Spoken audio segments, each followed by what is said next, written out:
Bollywood actor Sushant Singh Rajput case में एक नया मोड़ सामने आया है। सुशांत सिंह राजपूत केस में एक्ट्रेस और सुशांत की गर्लफ्रेंड रिया चक्रवर्ती के खिलाफ पटना में एफआईआर दर्ज हो गई है। सुशांत के पिता ने ये एफआईआर दर्ज कराई है। पटना सेंट्रल जोन के आईजी संजय सिंह ने बताया है कि रिया पर कई धाराओं में केस दर्ज कराया गया है, जिसमें सुसाइड के लिए उकसाना, फाइनेंशियली चीट करना शामिल है। सुशांत सिंह राजपूत ने 14 जून को मुंबई स्थित अपने फ्लैट में सुसाइड कर लिया था। इसके बाद से केस में जांच लगातार जारी है। सुशांत के पिता के सिंह के बयान पर पटना के राजीव नगर थाने में आपराधिक मामला दर्ज किया गया है। एफआईआर में रिया चक्रवर्ती और उनके परिवार पर गंभीर आरोप हैं। लिखा है कि रिया ने सुशांत को धोखा दिया, उनके पैसे हड़प लिए, करियर बर्बाद करने की धमकी दी, परिवार से पूरी तरह अलग कर दिया। सुशांत के पिता का ये भी कहना है कि उन्हें मुंबई में हो रही जाँच पर भरोसा नहीं है, इसलिए वो चाहते हैं कि पटना पुलिस भी मामले की जाँच करे।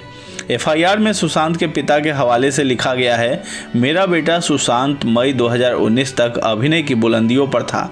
इसी दौरान रिया चक्रवर्ती नाम की लड़की अपने परिजन और अन्य के साथ एक सोची समझी साजिश के तहत मेरे बेटे से जान पहचान बढ़ाने लग गई, जिससे वो सुशांत के अच्छे संपर्कों का फ़ायदा उठाकर अभिनय जगत में खुद को स्थापित कर पाए और सुशांत सिंह के करोड़ों रुपयों पर हाथ साफ कर सके। फिल्म लाइन छोड़ना चाहते थे सुशांत। एफआईआर के अगले हिस्से में और भी गंभीर बातें लिखी हैं। मेरा बेटा सुशांत फिल्म लाइन छोड़कर केरल में ऑर्गेनिक खेती करना चाहता था। उसका दोस्त महेश उसके साथ कुर्ग जाने के लिए तैयार था।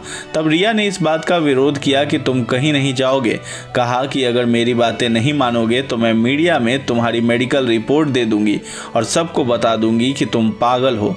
रिया को लगा कि सुशांत सिंह उसकी बात नहीं मान रहा है और उसका बैंक बैलेंस भी बहुत कम रह गया है। इस पर रिया ने सोचा कि अब सुशांत उसके किसी काम का नहीं है, तो रिया, जो कि सुशांत के साथ रह रही थी, दिनांक 8/6/2020 को सुशांत के घर से काफ़ी सामान, कैश, जेवरात, लैपटॉप, पासवर्ड, क्रेडिट कार्ड, उनके पिन नंबर जिसमें सुशांत के अहम दस्तावेज थे, इलाज के सारे कागज़ लेकर चली गई। मेरे बेटे सुशांत का फ़ोन नंबर अपने फ़ोन में ब्लॉक कर दिया। इसके बाद सुशांत ने मेरी बेटी को फ़ोन किया। सुशांत ने कहा कि रिया मुझे कहीं फंसा देगी। वो यहाँ से काफ़ी सामान लेकर चली गई है।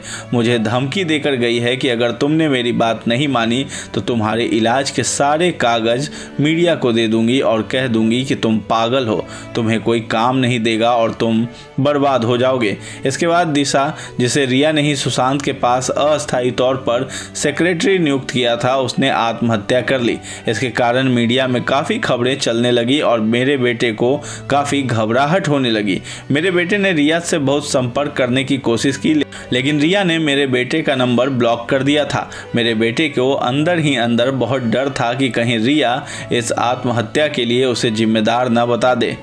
27 जुलाई को ही सुशांत की विसरा रिपोर्ट भी सामने आई थी। रिपोर्ट कहती है कि सुशांत की मौत में कोई संदिग्ध स्थितियां सामने नहीं आई है और न ही उनके शरीर में कोई जहरीला तत्व मिला है। इससे पहले पोस्टमार्टम रिपोर्ट में भी सुशांत की मौत की वजह सुसाइड ही सामने आई थी। इधर अब तक 38 लोगों से पूछताछ की जा चुकी है। 27 जुलाई को महेश भट्ट को भी पुलिस स्टेशन पूछताछ के लिए बुलाया गया। इससे पहले करण जौहर के मैनेजर से भी पूछताछ की गई है। कंगना रनौत को भी बुलाया गया है। हालांकि महाराष्ट्र के गृह मंत्री अनिल देशमुख ने यह साफ कह दिया है कि फिलहाल इस केस में सीबीआई जांच की जरूरत दिखाई नहीं दे रही है।